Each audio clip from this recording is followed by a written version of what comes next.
my first sort of musical adventure was the piano. That started quite young. I didn't take that very seriously, I think, until my teenage years. Okay. And then I had a particular teacher, and he was also very interested in contemporary music and things.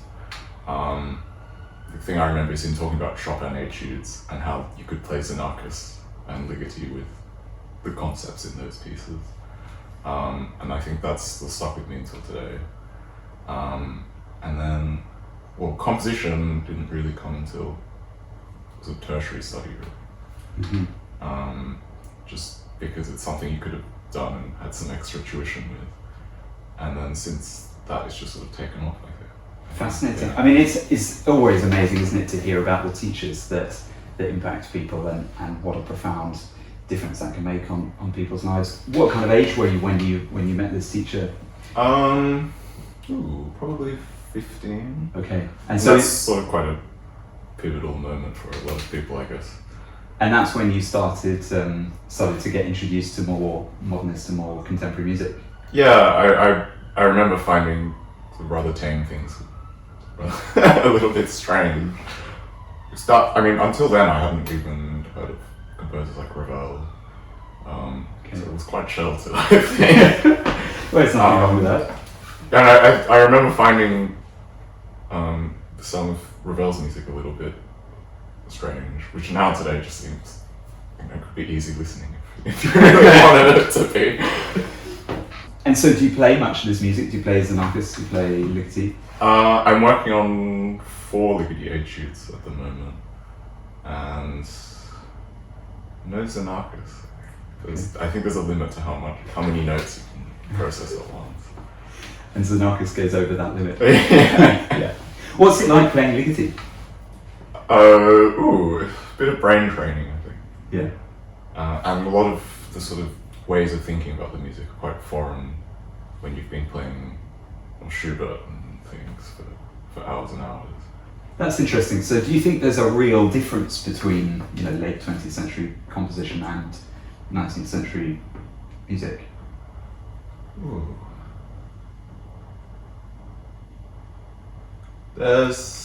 I want to definitely say there's a link between, as there is with everything. But yeah, in terms of just physical sensation, often it's rather strange. Okay. I'm thinking of, Ligeti in particular. There's often things that you just wouldn't expect in. I'm working a lot of Schubert now, so that's on my mind. But then I'm also working on a piece by Finzi, and his music is sort of a lot more linked to the past in sort of a more direct sense, I think. And then in that sense, a lot of the playing is quite similar. And the piece I'm working on is a late piece, which is very contrapuntal. And I can definitely see, if I actually practice a bit of Bach, I think this Finzi would be 10 times better. I suppose there's a degree of post-Second World War change in practice, isn't there? Yeah, and I think the thing about music that's been written recently is often, there is that gap of sort of post-Second World War time. And if you sort of fill in that gap, then you really see the tradition evolving through all that, and it sort of all makes sense. Because if you just go from Debussy or Bartok to sort of recent compositions, it's quite a strange shift, often. Yeah, sure. I mean, to be crass, do you have any favourite composers, either to listen to or to play? I quite like playing Unsuk Chin. Oh yeah. It's virtually impossible. There are moments where you sort of just cheat. But that's quite fun because it's so energetic. Because when I play her music, I'm very reminded of Beethoven and that sort of excitement you feel when things are going well. Yeah.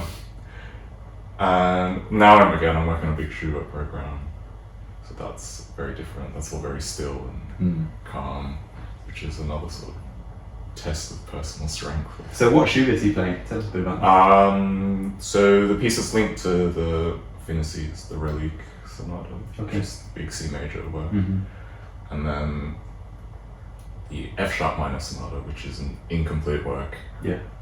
And the recapitulation is missing. So I've written an ending to that. What fun. And it's in sort of atonal complexity.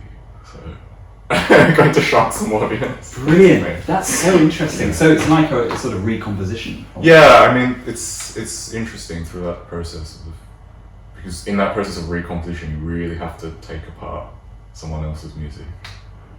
And through that process, I got to know Schubert's music better than I did as a performer in many ways, which is normally the other way around.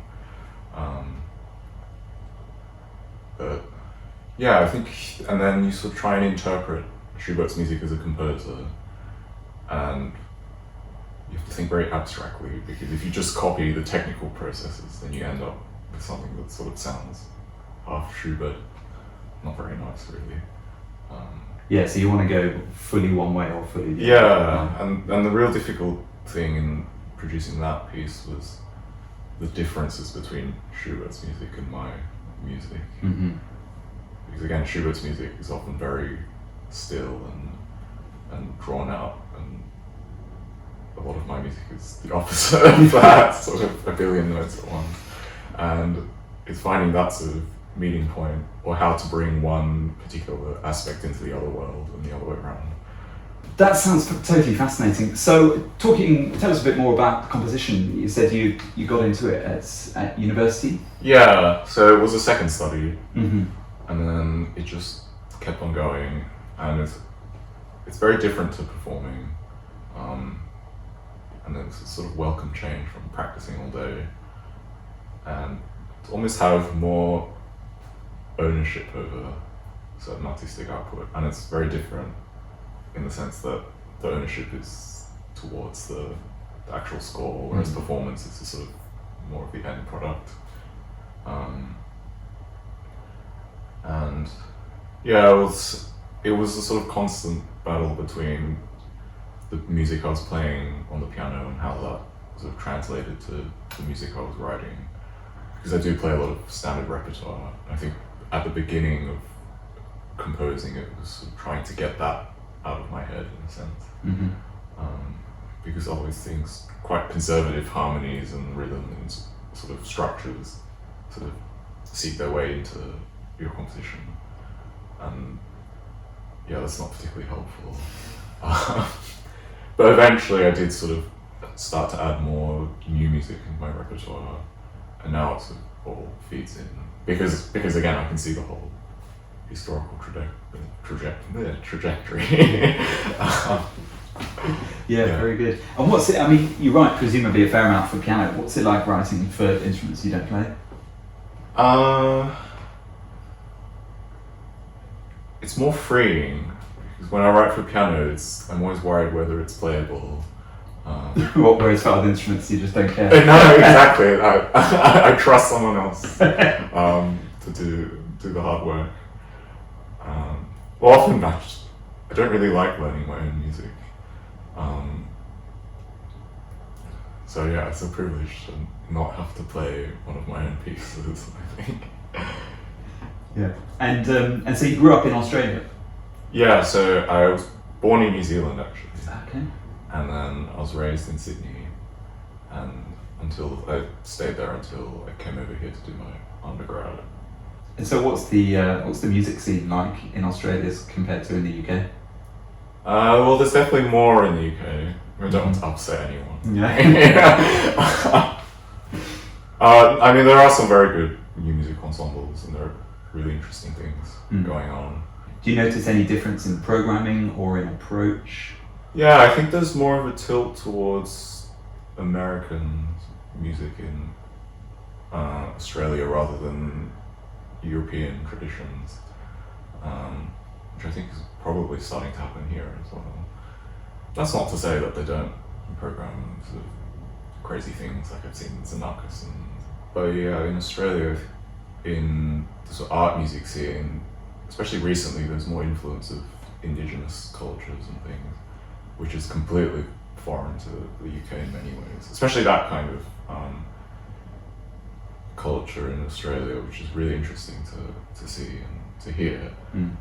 And so next week we're playing your piece, and that's going to set up two other pieces which are Schoenberg's Pierrot lunaire, and then Helen Grimes' 7 Pierrot miniatures. So there's a bit of a theme to this concert. Pierrot is one of those kind of seminal pieces in music history that has an influence on basically everything that came after it. I mean, I know certainly it's had a profound impact on me. Do you have much of a relationship with it? I think the sort of expressive world that it sort of sits in is just sort of still a little bit strange, in a good way, which I find very powerful. There's a remarkable modernity to it, isn't there? Yeah, it's still now, It's over 100 years old, and yet still, when that reciter gets going, you know, it feels like it could have been written yesterday. Yeah. I think more than, I mean, this is more of an abstract sense, but when I was writing the piece, because we discussed something that was influenced by Pierrot, I took the approach of something more from sort of a structural point. Because Schoenberg is a composer who's very interested in the past, and his music is a resuscitation of classicism after sort of excessive romanticism, as you might have thought. And it's those structures that are still in place within the context of new sounds and new pitch structures or whatever that I find very interesting. Because again, all music is linked to the past, and it's when you bring it together that interesting things happen. Because I think if you just shut it out, then structures and things start to fall apart. Things have lasted a long time for good reason. Often, the way that Schoenberg treats Baroque forms and things is very interesting. Yeah, it's a funny contradiction, isn't it? I mean, Schoenberg has his reputation as the sort of archetypal modern progressive, and yet he was in many ways such a conservative. Schumann is the other big composer that clearly has an impact on this piece of yours. So why don't you tell us a little bit about Schumann's impact? Well, here's where the ball drops. A lot of people will know that I don't really like a lot of Schumann's music. But again, the thing that really fascinates me in Schumann is, especially if you consider where he sits historically, is all the different characters in his music and how he writes for the miniature form. And even within these very distinct miniatures, there's a big structure that's underpinning all of that. And I guess it's the same in the piece that I've written. Yeah, so the piece is called Commedia, and it takes Schumann's Carnival as one inspiration. I mean, why don't you just tell us a little bit about your piece? What's the rough structure? What was the inspiration? So it's in 5 movements, and there's 4 characters of the Commedia tradition represented a little bit loosely, which is sort of the point of the tradition, because the wonderful thing is that they're all stock characters, and it's a blank canvas where people and set designers and directors can have their own say on things. I've treated that quite liberally, I think. Partially for an artistic purpose, so you can have a broader structure that's running through. Because I didn't want to just write a piece that was 5 separate movements and almost unrelated to each other. So in the 4th movement, Carnival, is when things start to join together, and Pierrot doesn't come until the final movement, and the hope is that sort of will bring in the next couple of pieces in the program. But the material in Pierrot is sort of running through the whole piece, and everything is structured together. Yeah, you've got this wonderful marking in the 3rd movement, Tartaglia, which is I think 2 left feet, which I love to see in the score. It's just as a composer, as a conductor, or indeed as a player, to get a marking like that's just so absolutely clear about what it is that you want us to try and achieve emotionally. It's a real, it's fabulous to have something that's so explicit. Well, that's something from Schumann, because all his miniatures have rather strange titles. And if you didn't really know they were attached to the music, you wouldn't give those titles to the pieces. I think he said that he gave these titles just so the performer would have something to bounce off and wouldn't misinterpret the works too much. So I guess that was my intention. Well, we'll do our best not to misinterpret your music either, but maybe you can give us some pointers in the rehearsal process. What's it like as a composer when you go to the first rehearsal of a piece of yours? I mean, do you go with fear? Is it excitement? Bit of both? A lot of fear that you're going to be told off by 7 different people that your piece is unplayable. Is that often your concern, that you've written music too difficult? Not so much too difficult, but awkward. Because I know as a performer that if you just sit in a practice room for 3 hours working on 5 notes, that could have been rearranged and it would have saved you 2 hours of your life. Then, as a composer, I would probably swap it around because I don't think it's worth the sort of trouble really half the time. And is that something you often do? You know, change your music in the rehearsal process? Are you open to that, or are you more, once you've got something written down, you want to keep it that way? It's you've thought about it. I mean, little things I'll change if a certain technique or a certain note isn't sounding right, then sure, but not a big structural change. Because when you get to the rehearsal process, the mentality is quite different because you've done all the work by yourself, and you know, again, you might be feeling anxious in the rehearsal, and you don't know what effect that's having on your decision making. Which is the same with a first performance, I think. Often I'll only really come to a judgment about the piece if I hear a recording or something, but which is, I guess, similar to performing. Often when you're performing, you're really sort of dazed, I think. I think it's the same listening to the first performance. And so, how do you compose? The terrifying question. It is a terrifying Yeah, indeed. What's your process like? I mean, do you work from beginning to end? Do you pick and choose? Do you have methods? Well, it was rather helpful because I had some sort of brief from you, which was something that was Pierrot inspired. But on a more practical level, I normally start with a graphic sketch. So I have a big pile of A3 paper at home, which I use I have a timeline of how long the piece roughly should be, and I'll just do a big sort of wavy line as to how the piece should progress. And there's no sort of attachment to any of it really at this stage.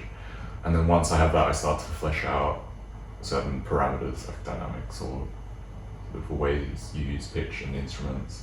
So you're thinking in sound and almost texture? Texture and gesture a lot of the time. I find composition such an overwhelming thing to do. I was talking with one of my students the other day. When you write a note down, you have to think about so many different things. What instrument's playing, what the articulation is, what pitch, 20 different things, and you haven't even considered the context of it. So I think my compositional process is to sort of just do one thing at a time, very slowly, and then eventually you can get to the point of, actually I can just write a few notes and know where they're going to be, how they might sound. And do you revise your compositions much? I mean, do you have endless drafts and sketchbooks full of, you know, crossings out and reattempts at things, or once you've thought about something, got it down on paper or in the computer, then do you largely stick with it? I do largely stick with it. I think because my pre-compositional process, like all the planning and drafting, is quite a long process, and then the end, I'll just write from beginning to end in one go. Wow. I mean, obviously things go wrong. You have to change things. What's it like emotionally, you know, writing music? When you're in the middle of it, are you excited? Are you knackered? You know, composers often talk about finding the process to be difficult, to be hard, to be upsetting, perhaps. I always have to write at the beginning of the day, because otherwise I'll be practicing, and then by that your brain's sort of used up by the afternoon. In the process, I think you learn a lot about yourself, in the sense of you write sort of 10 bars and you sort of sit back and wonder why you've written it like that. And yeah, I was flipping through the score of my piece on the way here, and I thought, some things you just it's like looking back at a past version of yourself. Even though it was only a month ago, you have a snapshot of who you were in that span of 2 months, really. And I guess the difficult thing with that is between even days or weeks, I mean, you change, even if your mood changes, and then how to keep a piece continuing through that. Because often if I'm writing something very exciting and fast, there are days where I don't want to be writing music like that. So sort of, I mean, there is an element of just sitting down and doing the work sometimes. Because it is a difficult thing. And if you think to sort of romantic artists all the time, then you just don't get anything done. I'm being very open. It's in rehearsals when people ask you, what do you want here? Or what did you mean? Sometimes I just go, I have no idea. My new strategy, I brought all my sketches, which is what I refer to now when people ask. Very good. It has all my scribblings and things. But if I just looked at my own score, I think I have no idea. Yeah. Do you have a hierarchy in your head of, you might change some dynamics, but the pitches are going to stay the same, or you might change a chord, but the melodies will stay the same, or is it all? I find normally when I hear one of my pieces and something that needs to be changed, it's actually a sort of broader structural thing. Like I think, actually that's gone on for too long. Rather than individual notes and things. I don't know, that might be part laziness, because if I wanted to change notes, I'd have to almost re-study all the sets that I've used and things. Okay, that's interesting. So do you mean pitch class sets? Yeah. Okay. That sort of thing. So that, yeah, that's the opposite. Right. This is going to get fun, this conversation. Okay, so pitch class sets are a way of thinking about a collection of notes and the relations between them. So if you have a collection of, say, 3 or 4 notes, you can reduce those to a basic form that describes the intervals between them, and that kind of describes how they sound, the colour of the harmony or the motif or whatever. So if you were to, how do pitch class sets work their way into your music? I mean, if you were to write a theme and it expresses, not 1/4 or something, would you then think in terms of permutations of that pitch class set, or how does it work its way through? I mean, recently I've only been using pitch sets and when I actually already have a harmonic thing, and then I'll almost reanalyze my own writing and then take something, if there's a chord that appears and there are maybe 6 pitches in that, then I might extract that and see how that can be reworked more horizontally or something. Interesting. So you get some level of integration between kind of melodic contrapuntal rising and vertical harmonies. Yeah, pitch sets, not so much the sort of beginning of the compositional process, I think. I used to be quite like a control freak about everything in my writing, but I've since tried to be a bit more intuitive. No, I do write quite freely now, I think. There are certain things where I think actually it does have to be there. I might plan a phrase to be 7 bars or something, and I won't try to go too far off that, because if it does end up being 8 bars, then it will sound quite square, potentially. But beyond that, often pacing is I take a more sort of intellectual approach to it rather than intuitive.